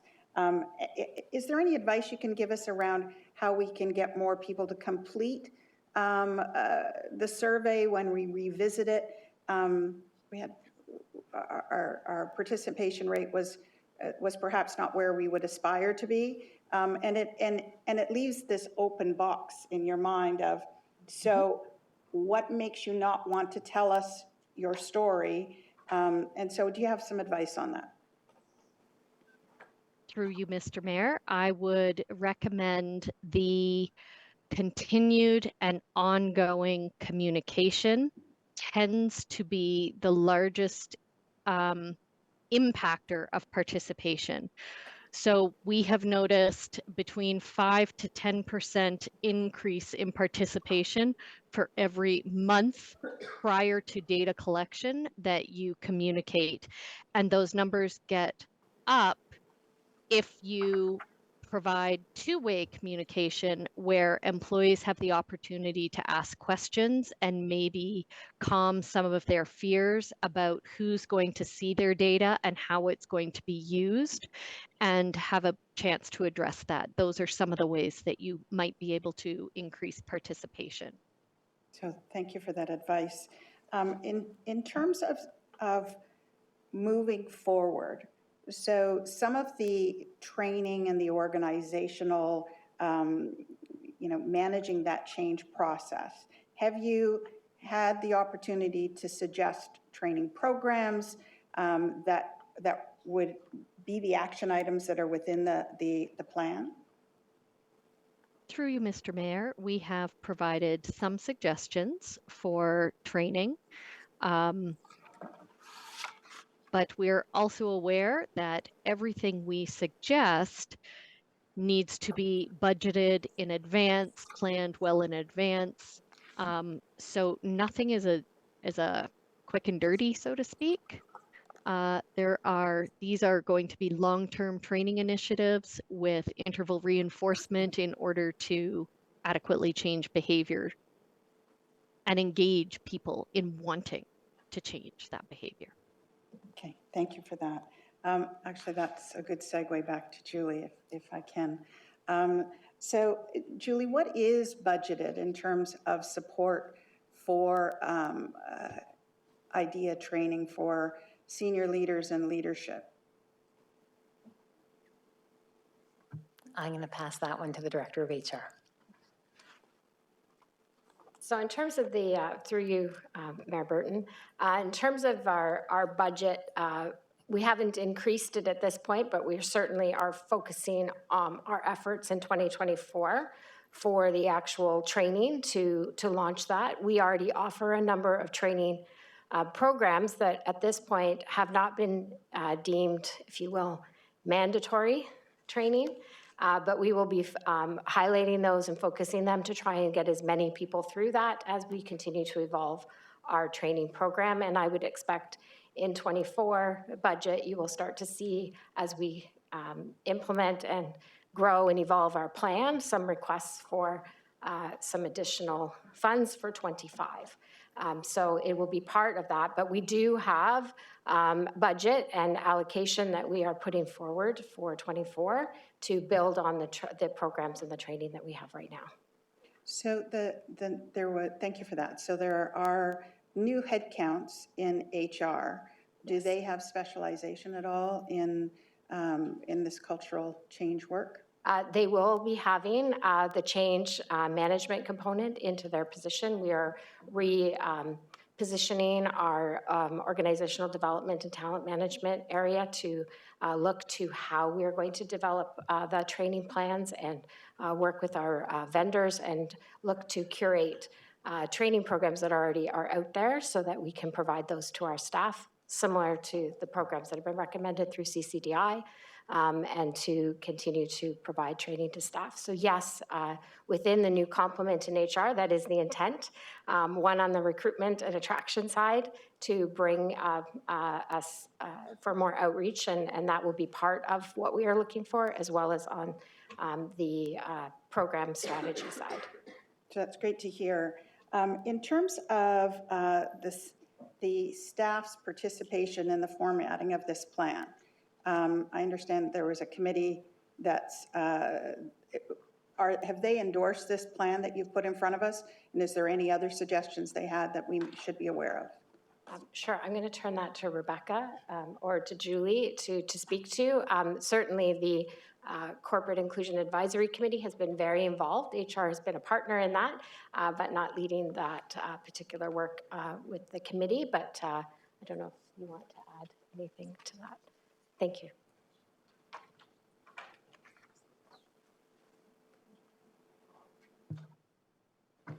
Through you, Mr. Mayor, to the councillor. We had several groups of staff working with CCDI on this. So we had a strategy team group, we had an employee team group, and we also had our staff inclusion, corporate inclusion group working on this. And any of the recommendations that came through went to our senior leadership team as well as our executive leadership team for consideration, and all appropriate actions were included in the plan, and that's in your Appendix B. So I guess I'll rephrase my question. Is there anything not in the plan that was important to the staff? Oh, sorry, through you, Mr. Mayor. No, there wasn't anything included. All of the pieces that may have come up were departmentally driven versus through the action plan. Can you talk a little bit more about that? Sure. So any actions that staff had come up with through our conversations when developing the action plan were looked at the action plan level for this plan, or whether some of the actions would take place within the departments. And so anything that was suggested sort of that came out of a department would be led by the departmental area. This plan really speaks to the overall town-wide plan for the town, as well as for staff, for the community, et cetera. Okay, thank you for that. Just a couple more questions. Just in terms of the inclusion lens. So I'm proud to be an HR professional. I've been one for many, many years. The inclusion lens puts an onus on department directors, leaders, to be really well-informed about benchmarks and about best practices, because you only can explore when you know. And it's in this plan, how are we going to share, or how are you going to share those best practices and benchmarks so that the directors and the commissioners are set up for success in applying the inclusion lens? Through you, Mr. Mayor, that's a great question and really hits at the challenge of truly embedding this into the organization. So some of that is through training, and others is through our performance expectations and our metrics of measuring our success against this plan in the out years. But a big portion of it is the training and seeing how that inclusion lens can result in better outcomes for our programs and services. So it is very much a journey, and it's a continuing conversation that I know Rebecca has with many of our departments who some have adopted it fully and deeply, and others, it's still learning how to use it. So those are ongoing conversations that we're having. So I guess to wrap it up, what I'm hearing you say is that the training investment is the essential component to start to move people forward. And so the CAO has stood up, so you have a comment to make. I did actually, and certainly training is a huge component of it. The other piece is, though, by resurveying and retesting and monitoring, which is, I think, that center piece that was spoken about, is essential, because it allows us to test again, and then refine the training elements that we have and all of the elements within it. So I think it's an ongoing process that enables us to test where we've been, find out where our gaps are, and then begin to fill those gaps as we move into future years. So thank you for adding that, because one of the gaps that calls out to me is conflict resolution processes. So is that on, because I don't see it specifically on the plan, but it could be underlying within the plan. to help those that may view what they're experiencing be, they may have a different perception of what they're experiencing than what management might feel. And it clearly jumps out when you look at the survey results. So is it a work in progress for 2024, given we as counselors depend on, as you do, a highly motivated, workforce, and that's one of the worries in that survey. So through you, Mr. Mayor, so conflict resolution and improvements to that, support to that is in the plan. And does it include an ombudsperson, or have you investigated that?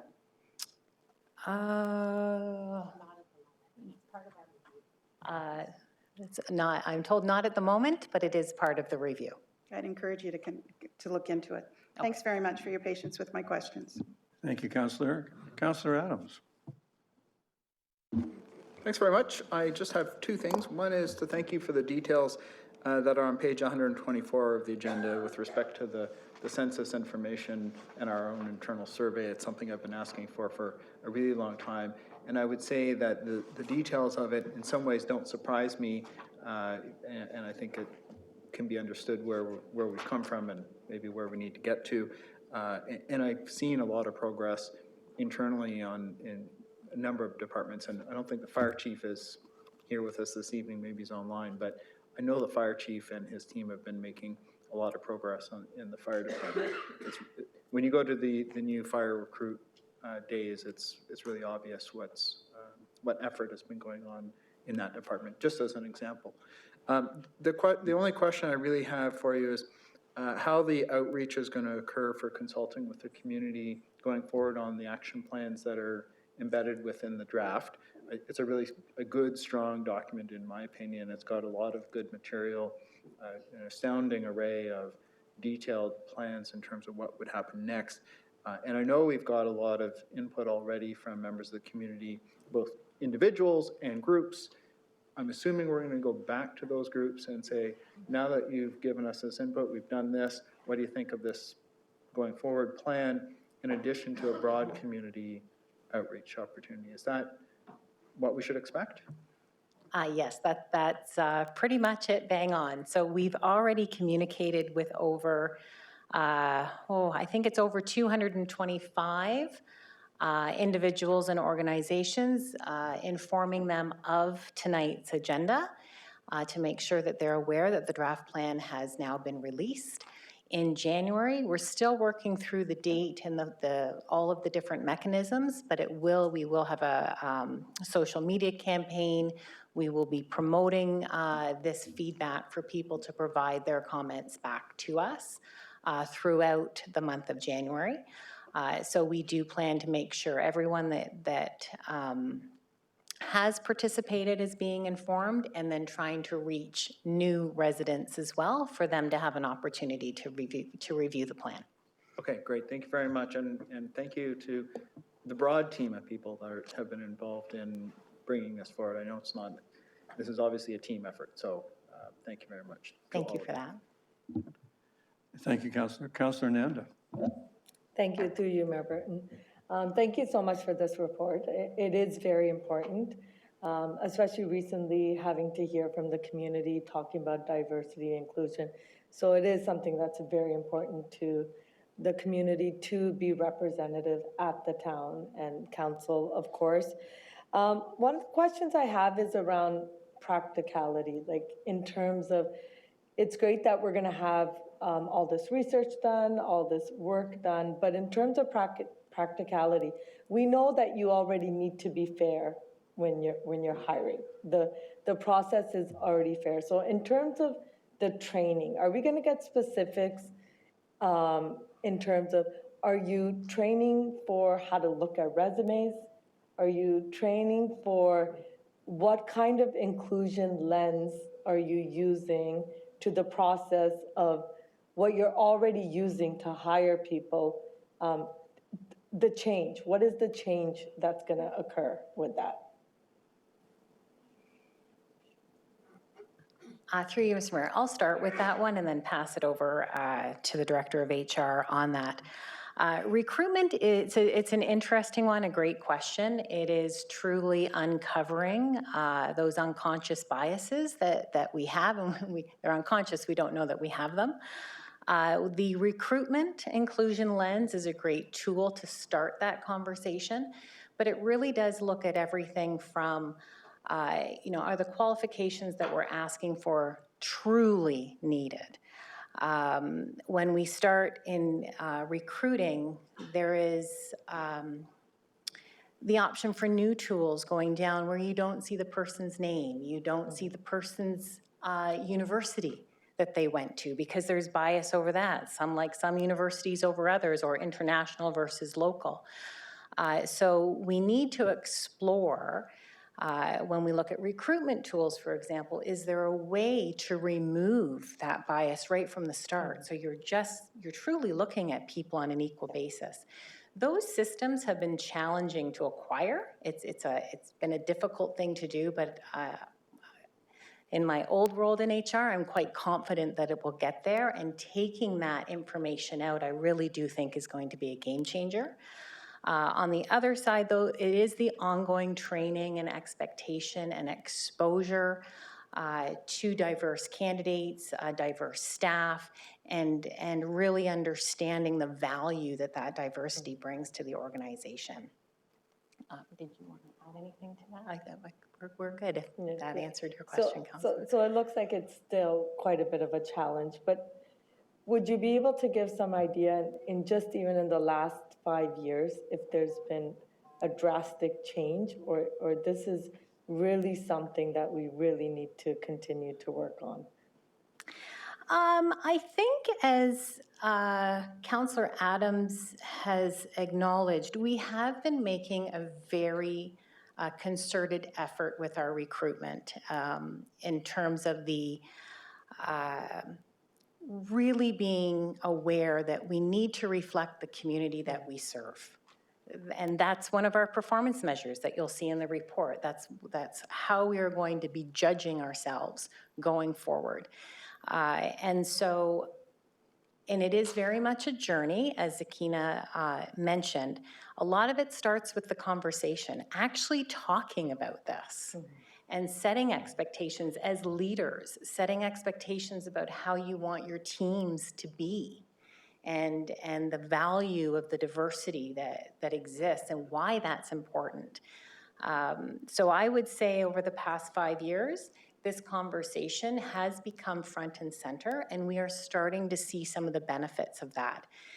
What we need to do is further embedded in our processes. And that's why I do speak to potential tools, because then you really are hitting it at the source and truly viewing people with equivalent qualifications is one example, and taking that bias out, at least up to a certain point. We can only control up to a certain point, and then as Zakina said, you have to have the true buy-in.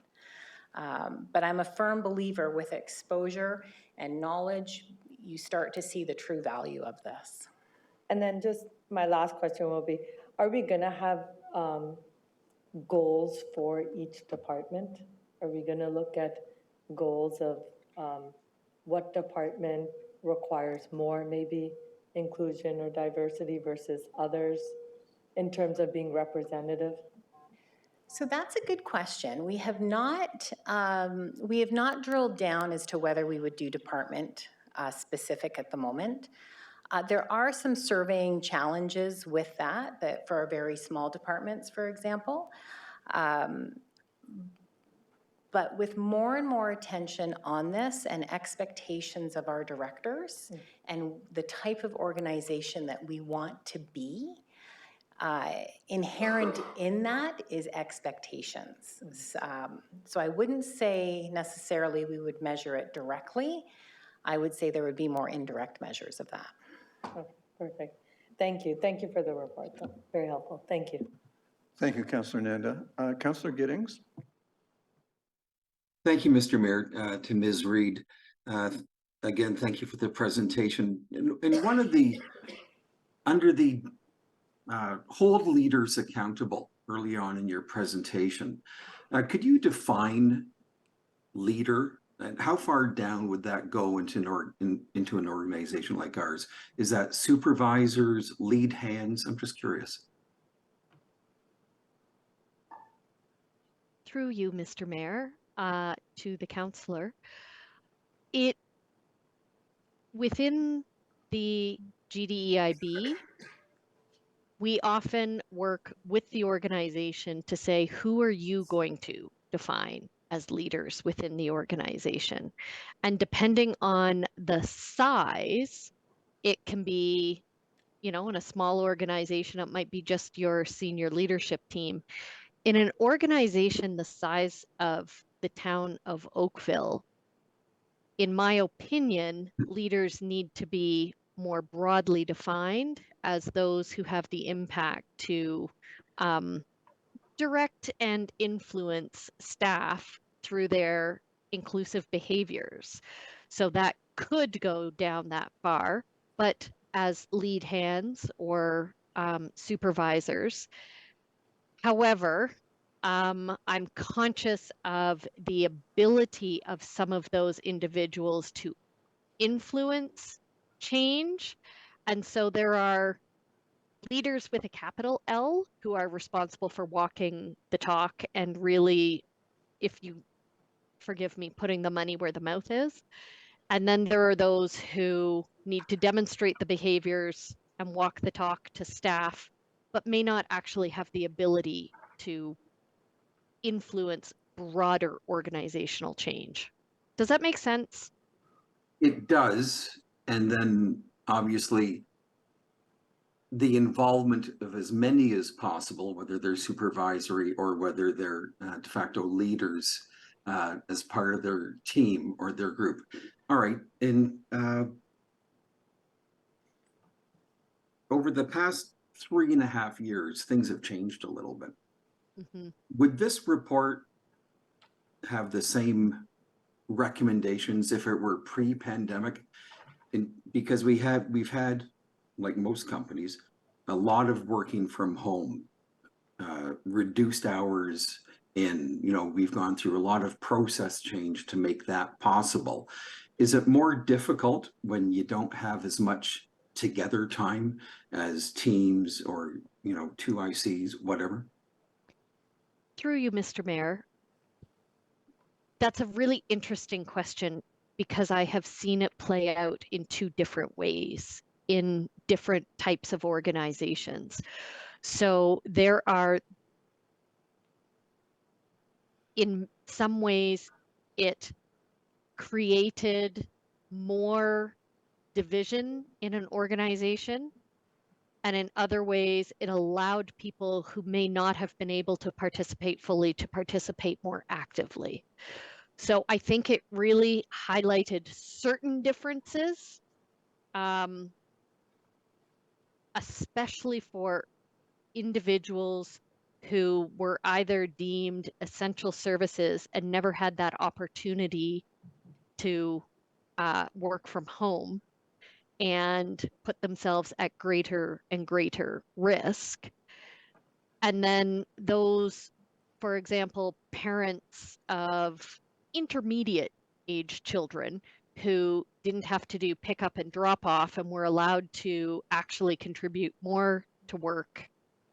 Ones with very, very young children, we saw huge discrepancies in their ability to parent and work during. So there are too many factors to say it had one definitive impact overall on workplaces, other than to highlight certain disparities and close other gaps. I appreciate the complexity. In terms of the outcomes, were there any learnings that some areas were better equipped than others because of the function that they fulfilled or because of the way that the teams were laid out? Just wondering in terms of how do we move this forward with the best practices based on what we've learned and experienced over the last couple of years? This may be a question that I would have to point more definitively to your internal representatives to determine which departments. I didn't look at the data at that level personally. I didn't go down to each department to determine the differences. No, much appreciated. In terms of your practice, you've seen various companies across Canada or whatever your base is. Similar issues, similar concerns? All the same. The issues have not changed since Justice Abella's report in 2084 or 1984. Getting ahead of ourselves there. A little bit. All right. Thank you very much. You're welcome. Thank you, Councillor Giddings. Councillor Haslett-Deal. Mayor Burton, I'd be happy to move this. Thank you. Before I put that motion to a vote, I'd like to check and see. I believe we have a delegation. Is Dalia Farah here? Ms. Farah, welcome. Council looks forward to your information. Thank you, Mr. Mayor, and thank you for shuffling things around on the agenda earlier. I hope our presence here didn't make anyone here feel apprehensive, because despite what's said about us in the media and from our government, we are a peace-loving people that just want to coexist in safety with our neighbors. My name's Dalia Al-Farra. I'm here today not just as a Canadian Palestinian, but as a grieving human and a deeply concerned citizen. I'm here today to speak on behalf of Canadians with Palestinian and Arab heritage, both Muslim and Christian. Ms. Farah, the only thing I am speaking about the IDA strategy. The only thing that's in order now is the draft plan. Yes, Mr. Mayor, I'm speaking to that. I haven't heard you speak to it yet, and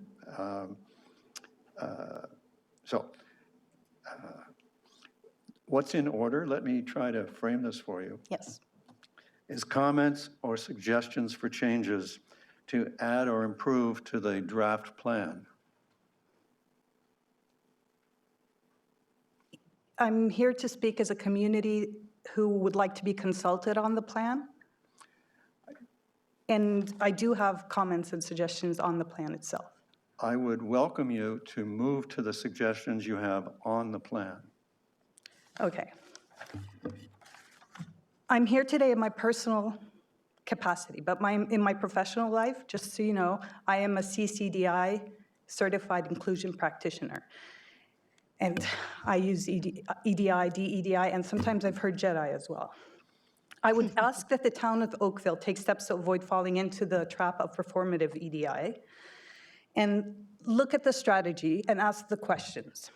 Who are the experts at the town of Oakville who will be deciding, planning, maintaining, and being held accountable for all these action items?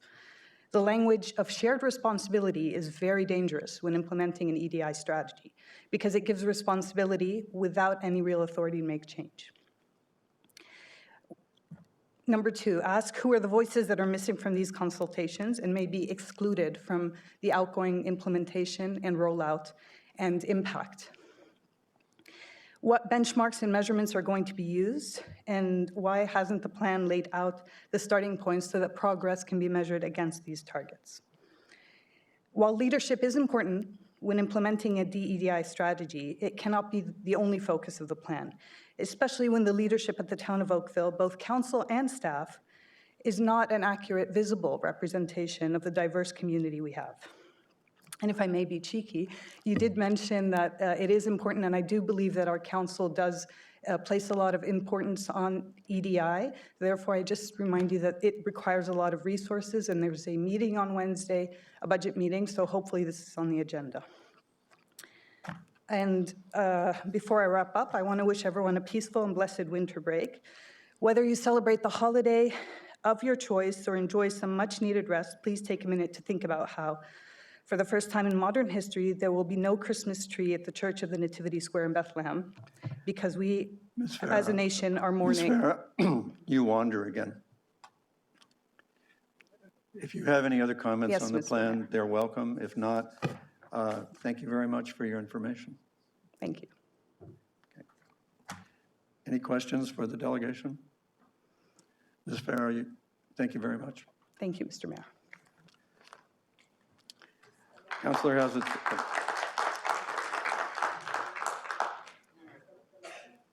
Councillor Hazlet-Thiel, thank you for your motion. Is there any objection to Councillor Hazlet-Thiel's motion? The motion is to receive and proceed to consult. There being no objection, Madam Clerk, that carries.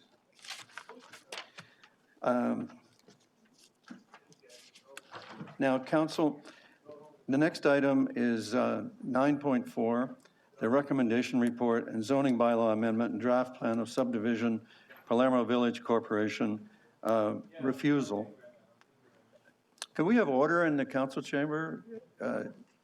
Ideally, the talking will happen at the table now.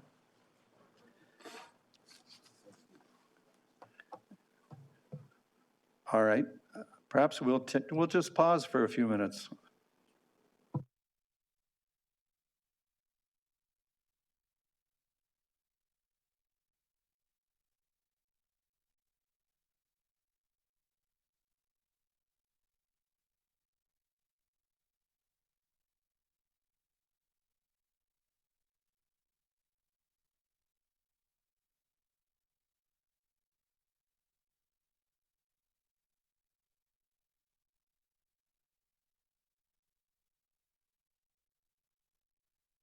All right, thank you, everybody, for the pause. Council, as I was about to say, this is a refusal report for the reasons outlined in the report, reasons that I can't help but editorialize are very good reasons, and I'm looking for a mover for this refusal report. Councillor McNeice, thank you. Any objection? Madam Clerk, there being none, Councillor McNeice's motion carries, and the report is, and the application is refused. Council, when we come to the confidential discussion item about the citizen appointments, Council. Mayor Burton, sorry, 9.3, is it deferred? It's withdrawn. It was withdrawn. Okay, thanks. So it was on the agenda. The public may benefit from a bit of a mayoral explanation. The region, having deferred its adoption of an allocation program to who knows what changes, makes it premature for the town staff to be weighing in on what is not necessarily the region's allocation program. So that's been pulled. Thank you, Councillor, for the opportunity to explain that.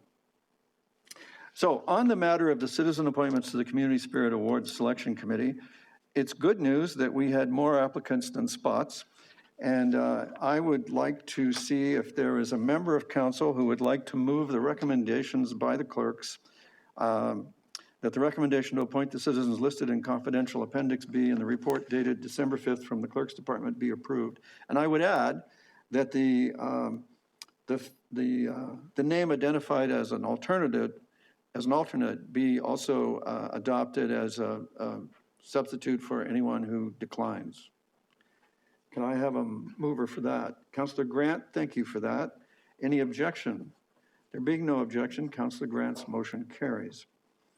Then we have